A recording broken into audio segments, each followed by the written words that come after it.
I just saw a shocking lack of honest and objective analysis. Even former DNI, well, even Jim Clapper, was making huge leaps with rank speculation. Based on these series of communications that Stone was having with senior Trump campaign officials, often in advance of WikiLeaks releases, emails stolen, we know, by Russia, what does that show to you? Is that evidence, in your view, of coordination between the Trump campaign and Russia? Well, it does to me, and I say that not as an attorney, but just as a layman, and I think clearly it does show a connection, coordination, synchronization, whatever you want to call it. Okay, nice try. Nothing of the sort was indicated in the indictment. I mean, this is where people should just not go on TV if they don't bother to read the indictment. Baseless from former Director of National Intelligence Jim Clapper, a man, we might remind you, committed open perjury in front of the Senate Intel Committee during the Obama years and faced 0 penalties. Where's the justice in that? Tonight, we're going to expose men like that and educate you, the viewer, along the way. Now, we put together an unbelievable panel tonight to help us sort through it all, the political and legal aspects, all of this, and, of course, the law enforcement aspects regarding that Elian Gonzalez-style raid on Stone's house earlier today. Saul Weisenberg, former deputy independent counsel in Whitewater, Joe DeGenova, former U.S. attorney, and Byron York for the political analysis, chief political correspondent for the Washington Examiner and Fox News contributor, and someone who's done more reporting than most people on the face of the planet on this Russian investigation. Saul, now, you read tonight the indictment, and what you just heard from one of Roger Stone's lawyers tells you what?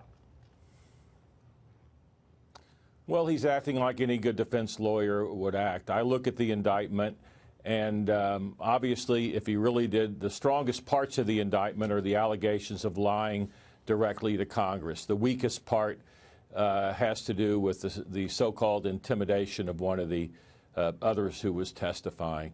I look at the indictment, all of these indictments that are for lying. It's not that lying isn't a serious crime, like you say, but in the grand scheme of things, if you're looking at what is really being supposedly ultimately investigated, criminal conspiracy, there's a term of art in criminal defense world for these kinds of charges. It's 2 words. The first word is chicken, and the last word ends in IT. And that's what most of these charges are like. As for the people who are, look, it's not a Gestapo raid. It is not an Elian Gonzalez raid, in my opinion, but it was an inappropriate search. It was well, I just heard Roger Stone himself say that once they came in and arrested him, they were very courteous. Don't get me wrong. Let's just not compare it to the Nazis. It was an inappropriate search, and the people who are saying that it was appropriate because they had a search warrant and he was going to destroy evidence, they could have searched him before the indictment, like they did with Manafort. Point number two. Point number 2, he was released on $250,000 personal recognizance, and I don't think the Mueller people challenged that. So in other words, he's no flight risk at all. And there's nothing in the indictment that says that he was destroying evidence. So it's ridiculous, some of these comments. Yeah, well, I mean, the semantics aside, Joe, I want to get your reaction to this. This is former CIA director, your favorite person, Joe. I can't believe you guys aren't having drinks tonight. John Brennan, making predictions for the next 2 months. There was an extensive effort to try to influence the outcome of the election that involved the Russians, that involved U.S. persons, and that may have gone to the very top of the Trump campaign. I expect that probably within the next 60 days you're going to have a fair number of indictments. A significant number of indictments. Joe, he can read minds, too. Well, John Brennan was part of a conspiracy to frame Donald Trump. He went to London. He met with GCHQ, the NSA of the UK. He arranged for false intelligence to be fed back into the United States to assist in acquiring false FISA warrants. What John Brennan has to say really doesn't matter. But, Laura, before we move away from it, I want to say that the raid this morning to arrest Roger Stone was one of the most vindictive, unprofessional actions ever conducted by the U.S. Department of Justice. Bob Mueller, all of his minions, Chris Wray, Rod Rosenstein, and the acting Attorney General, Matt Whitaker, should all be ashamed of themselves. It was absolutely unnecessary. It was done for vindictive reasons. It is the beginning of the final degradation of the FBI and the Department of Justice. And the fact that Chris Wray and Rod Rosenstein and Whitaker allowed this to occur because they were aware of it, they did not stop it, they knew it was going to happen, is an embarrassment to the Department of Justice.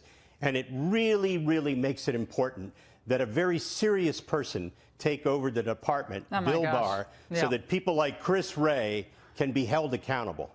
29 agents. I mean, I don't care if they bake cookies for Stone. It's an embarrassment. I don't care if they bake scones and brewed coffee for Stone once they got in there. It was the show for CNN. Adolescent It was behavior. a total show. 29 agents? What is it, like 15 outposts they needed to cover? Byron York, yes. You wrote a piece today about it saying that it's not so much what's in the indictment. They could have written that thing in like 3 pages, by the way. It's what's not in the indictment. Explain that to the Fox viewers, please. Well, what's not in the indictment is an allegation that there was a conspiracy between the Trump campaign and Russia to fix the 2016 election. That's just not there. The other thing that's really not there is evidence of any knowledge beforehand of Roger Stone about what WikiLeaks was going to do. The most looked at paragraph in the whole thing is that paragraph that says that on July 22nd, 2016, which is when the WikiLeaks disclosures happened, then the Trump campaign got in touch with Roger Stone and said, what's going on? This was after the fact. But I have a question. Yeah, one more thing, which suggests that there was not a collusion scheme in place and running when it happened. I want to go now to Saul, because, Saul, when I hear Byron describe this, I think to myself, big deal. Okay, big deal. Like, Roger Stone wanted to find out, like, when was the next stuff coming? I mean, they were actually paying for Russian-sourced, false, phony, salacious information on Donald Trump that was sourced in Russia. They were paying a U.S. firm to help disseminate it, including up to John McCain's office and everyone else who had it. And somehow this guy Roger Stone ends up arrested today pre-dawn? Really? I mean, to me, it's crazy. Laura, I'm surprised at you, Laura. I just don't see why you're not more excited about paragraph 12 of that indictment. I mean, I look on MSNBC and I look on CNN, and they're just orgasmic over it. They're just. Look, that's the first time the word orgasmic has been used on the show. I just want to say, and it is Friday night. This is the paragraph that everybody is so excited about, because it talks about Stone being directed or asked by a senior member of the Trump campaign to find out when the next release is going to be. And look, it's certainly, if true, is embarrassing to the Trump campaign, perhaps. I don't think. Who cares? But what they're think about what they're saying. They're saying that somebody in the Trump campaign, if true, learned about this. There was plenty of reporting about this, and they asked Stone to find out when the next release is going to be. I'm sorry, but that alone is not any kind of a crime, and it's certainly not a conspiracy to hack the electoral system or to hack somebody's computer or to accept benefits from the Russian government. It just isn't. But it's the umpteenth indictment in this case, where people come on like Brennan and Clapper and say, you're going to see a bunch of indictments. You're going to see a bunch of indictments in the next 2 weeks, and it's part of Mueller's master plan to dribble out. It's all part of the master plan to dribble out the indictments, to dribble out the information, and it's just, so far, it's just not there. I want to play for you, Laura. Something. Yeah, go ahead, Joe. Joe, are you going next? Laura, it's very, very important, putting on top of what Saul just said. Every bit of behavior of Roger Stone and the other people named in the indictment and the Trump people, with the exception of the allegations of Stone for lying and obstruction, all the other behavior is perfectly legal.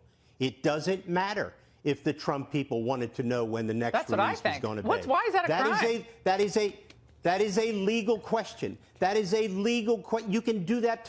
It's called political intelligence. It's called Oppo research. In the that Clintons, indictment, yeah. nothing in that indictment about about any of the people involved in the Trump campaign or Roger Stone or person number one or person number two is illegal except the lying. I think they're done with me. All right. I want to play something, Byron. This is Rick Tyler tonight or today on MSNBC. I think it's really important for people, again, across the country who are busy, they're in the kitchen, they're making dinner for their kids, they hear bits and pieces like, oh my God, this is terrible. Like, but I dealt with this as a criminal defense lawyer, reading these indictments. The people are freaking out about it. Everything has to be put in context. And then you have the liberal leaps of logic from never-Trumpers like Rick Tyler. Let's watch. Roger Stone, like Donald Trump, is a political con man whose showman shtick has finally caught up with him. He's a professional prevaricator. It shouldn't be surprising to anyone that he's now been indicted for perjury. He is a practitioner in the dark arts of the political dark arts. He's known for dirty tricks, and I think a lifetime of this shtick has finally caught up with him. So now, Byron York, apparently shtick is... It's a federal crime. I didn't know that. I mean, that's analysis today on television. Actually, Stone did make problems for himself in this way. He bragged about all sorts of things, suggested that he had been in touch with Julian Assange when he hadn't, but he said it publicly. Yeah, so after saying that publicly, he goes in front of the House and they ask him about his public statements, except this time he's under oath. And maybe he doesn't tell the truth about the whole thing. He's certainly accused of lying about all this. So it was his own bragging that got him into this trouble. Never brag. Good idea. Very quickly, Saul, will there be another big high-profile indictment coming out of Mueller's office, or as David French said tonight on National Review, is this a sign this whole thing has to wrap up? I have no idea, but there's something that no one's talking about. What a Democratic town and what a Trump-hating town D.C. is, and that's where Roger Stone is going to be tried in front of a jury of his alleged peers. And we should never forget that. It's a bad town for Republican defendants. That's an excellent point. Joe knows it very well. Just ask Scooter Libby. Just bingo. Ask Scooter Libby. Yeah, who had to ultimately get pardoned because of what happened to him. Guys, analysis I can see anywhere else today on television. Thank you so much.